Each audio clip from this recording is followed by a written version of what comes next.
Hello everyone, Jonathan here, and I want to welcome you back to this Axis and Allies 1914 tutorial series.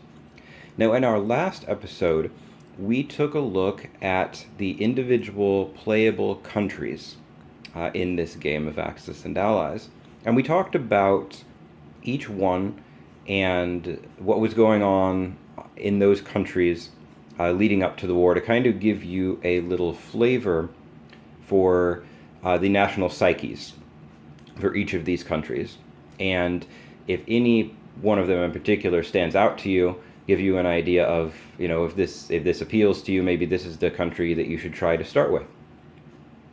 For this video, we are going to build on that, but instead of talking about the individual playable countries, of which there are 7, we are going to be talking about the alliance system. There are alliances all over the place. We're going to talk about the relationship between these different countries so that you can understand a little bit better why are England and France on the same side? Why isn't Italy fighting alongside Austria-Hungary? What's going on with that? And we're also going to talk about some of the non-playable countries. They're called neutrals in this game, and who they are and why they're listed that way. And third, we are going to be talking about all of these numbers that you see all over the board and these lines all over the place. I mean, if you can look at the map and you can see, oh, this looks like Germany. It looks a little bit odd compared to the Germany that we know as far as shape. And even compared to Axis and Allies World War II versions, it looks a little bit odd. But that's generally where Germany should be. Same thing with France and England and the others. Why do they look different? What are all of these lines? Why are some things colored one way and other things colored another way? And what are all of these crazy numbers all over the place? Some of them are numbers that have circles around them. Some of them, like here, are just numbers without circles. What's going on with that? So we're going to talk a little bit about that in this video as well. So with that intro out of the way, let's get into it. So when playing Axis and Allies 1914, there are 2 sides. Just like there were 2 sides in the war, there is the Central Powers, and then there is the Entente, or the Allies. And we're going to talk a little bit about those relationships right now. So there are a lot of different things. Sometimes World War I is talked about as a series of small wars that all seem to happen at the same time. To a degree, that's true. But let's get into what I mean by that. So one of the key points is the relationship between Germany and France after the Franco-Prussian War. This is the war I mentioned in the last video where Prussia beat France in a war pretty dramatically, actually, and ended up uniting the German Empire. Well, as part of that, they took some French territory. France felt humiliated by the incident, and there are a lot of people in France who have wanted revenge for that. They want another war with Germany. They want to take back the territory they believe Germany wrongfully seized from them, and so forth. Well, directly after the Franco-Prussian War, Germany got involved, persuaded a lot of other countries to get involved in a series of alliances that basically left France isolated. So they knew, or they felt confident, that France on its own, however much it might want revenge on Germany, would not be able to stand up against Germany just by itself. Industrially, in terms of population, there's just too big of a disparity. So Germany didn't have to worry too much about France as long as that alliance system was working.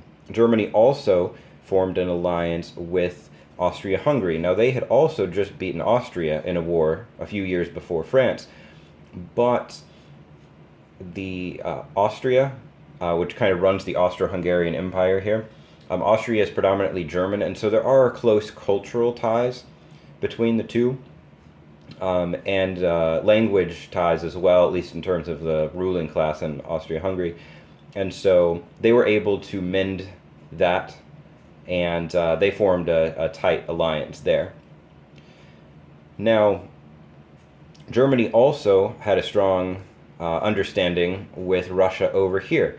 In fact, these three countries kind of make up the more conservative sort of coalition. They tend to be more monarchy oriented. Austria-Hungary still has an emperor. Germany has the Kaiser, which is another name for Caesar or emperor. But they do have the Reichstag. They have some semblance of some democratic or some Republican or democratic Republican features of government. Russia has a czar, which is another word for Caesar or emperor, and they are extremely kind of aristocratic, and so the three of them form, I think it was called the Holy League, at one point, designed to help quell liberal revolutionary tendencies. So for a time, these three countries are pretty tight. However, over time, as Austria-Hungary wants to expand down into the Balkan area down here, and Russia wants to expand in the same area, they start butting heads. And eventually, Germany decides it's going to pick one of them, and it's going to side with Austria. So the relationship between Russia and Germany starts to deteriorate. Germany's also going through some other leadership changes. The old Kaiser dies, the new Kaiser is in charge, and he has some other ideas, ones that deprioritize the relationship with Russia. And so finally, France has a willing ally. Not only a willing ally, it's another great power.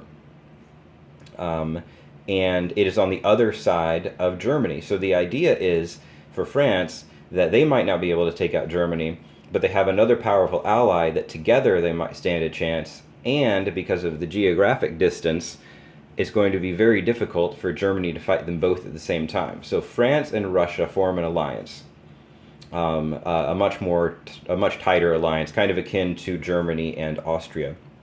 Now, since we're looking at the middle of the map, we'll keep going. Germany and Austria bring Italy into the alliance, the Triple Alliance, and it's kind of a defensive pact that says if another power declares war on any of them, they'll all three join together to defend against that. Now, Italy is considered the weakest, definitively the weakest of the three. So they're not counting on a whole lot of support from Italy, but Italy is still considered a great power. And there are a lot of countries that maybe used to be great powers, like Spain, I talked a little bit about in the other video, they're part of Europe, they're not even considered great power status anymore. But Italy is. And so it's seen as beneficial for Germany, Austria-Hungary, for Italy to be on their side. And it's beneficial for Italy that it has two powerful allies to help it out. Now, the Ottomans are always kind of tricky. They've had changing relationship with the countries of Europe over time. And it was in the 1800s where England and France join to help the Ottomans fend off the Russians. The relationship between Russia and the Ottomans tends to be very tenuous over time. They fought several times. Sometimes, in the one case, the France and England helped the Ottomans, but not always. Well, over time, Germany forms closer ties with the Ottoman Empire. One of the things that they want to do, they want to build a Berlin to Baghdad railroad. Now, this is the age when railroads are big. There are automobiles, but it's nothing like today. If you want to get anywhere or move large numbers of troops and supplies, it's the trains that you want to use. And so they want to build a rail that goes from Berlin up here all the way down to Baghdad, which would be somewhere like around here. It's not on the map, but geographically that's about where it is. And so they've been increasing their economic ties with the Ottomans and vice versa, which has been really helpful for the Ottomans because they've been in a state of decline to have that powerful sort of neighbor.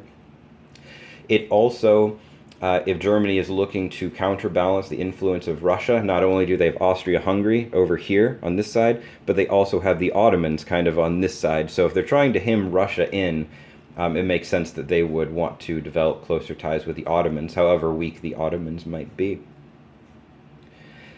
Now, another thing worth mentioning is that England and Germany, England and Prussia, But then Germany historically had actually gotten along reasonably well. It had been England and France that had their rivalry going back centuries. But what ends up happening, Germany starts building up its industry. It starts to get to the point where it can rival England or surpass England in some ways. Culturally, it's developing. Berlin is becoming a major cultural hub, rivaling perhaps London or other places in England. So you've got a little bit of that rivalry going on. Now, England is primarily a naval power, the strongest navy in the world, bar none. Germany is now considered a predominant land-based power, so those two things aren't necessarily rubbing each other the wrong way. However, as Germany is building up and they want to have a greater presence on the international stage, and they want to be able to continue to expand and pull in raw materials, they look around and they see the empire of England and they see the empire of France, and they see how they can pull in resources from, the other side of the world, resources that are impossible to get locally. They see they also are able to spread their culture. There could be a cultural aspect of it as well. And so Germany feels like it is struggling to be taken seriously. It feels like it's trying to gain these colonies around the world, and it does gain some, but it is always constantly worried that England can snap its fingers. If you have seen Avengers Infinity War, it's the idea of Thanos can snap his fingers and can cause this to happen. Well, it's kind of the same idea. Germany's worried England can just snap its fingers and suddenly Germany will have no access to its colonies. Its colonies can just be taken away, what few colonies it has, and that England can prevent it from taking future colonies, just as it say so, and there's nothing Germany can do about it. And as a young nation, a proud nation, just like Italy's a young proud nation, that is expanding, that it's one of the most powerful countries industrially, militarily at this point. It has some problems with that. And so Germany tries to build up its navy rapidly. Well, England, you can imagine, has major problems with that. They see this as a serious threat, and it is reasonable. I mean, it's understandably so. This is a threat to England, having another navy out there that, if they should come to blows, could cause serious damage to the British Navy, could cut England off from colonies. They're in the opposite situation where they're used to having access. They don't have to fight for that access anymore. And so this causes a lot of animosity between the two, to the point where England is now starting to view Germany as its primary antagonist, primary threat, which then means that the ancient rivalry with France begins to be downplayed. And they start to be willing to maybe give France the benefit of the doubt, maybe help France out in ways that previously would have been practically unthinkable.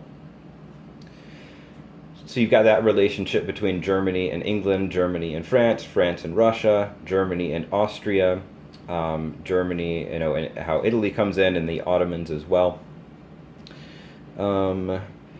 In addition, you also have the United States that will eventually come in on the side of the Allies, but that is by no means a foregone conclusion at this point. The two largest nationalities by far in the U.S. at this time are actually English or British and German.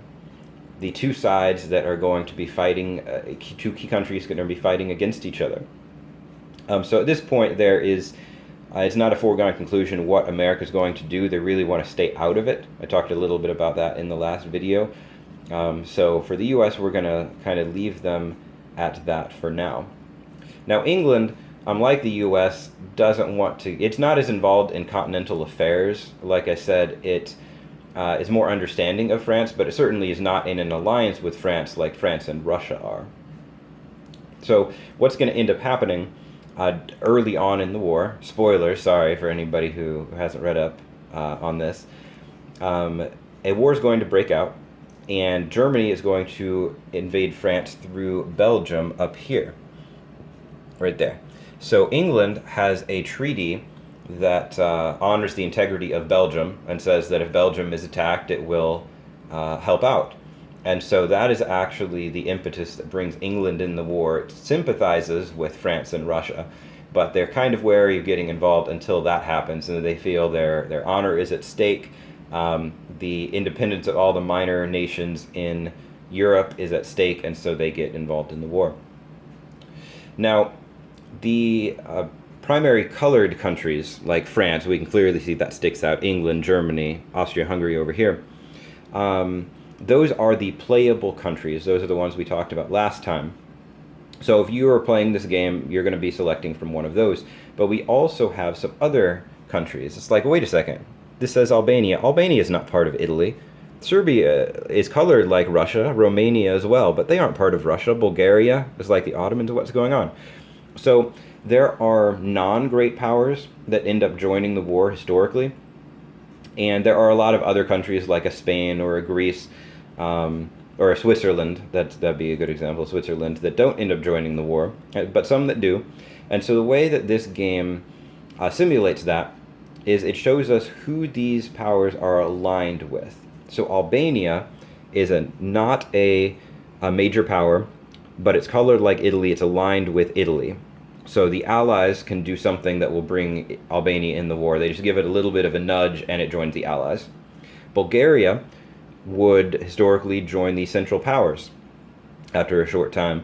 And so it's colored like one of the Central Powers, in this case the Ottomans, to indicate the Central Powers in this game just need to give it a little bit of a nudge and it will join the Central Powers. Or it is equally true that if the Allies do something to provoke it, it will join the Central Powers. Now Belgium, up here, is colored like France, and so it will tend to join the Allies. Now, there are other countries, we'll just zoom in on Spain, it's nice and big, and we're looking at it right now, that is not colored, and that means that it is a true neutral. It is not likely to join either side, so it is not going to join the war unless it is provoked by one side, and then it will join the other side. Otherwise, it's just going to remain neutral, just like it did historically. Switzerland, same idea. I did mention Greece before. The case of Greece is kind of interesting historically. So in this game, it's considered a true neutral. We won't get into all that. They kind of got pulled in against their will. And there was a kind of a civil war type situation between the two sides down there. But you can see there's a lot of area that is colored in that way. Scandinavia up there that are true neutrals, they're just going to stay out of it if they can. They're only going to come in if they're provoked. Now the last thing I want to talk about in this video are all of these lines and numbers. So each country is actually divided up into a series of territories. Now that's going to be important when we start moving troops around the board. We aren't to that point yet, but your troops can only move so far on your turn. So that is one thing that's indicated by these lines. These denote different territories or different provinces.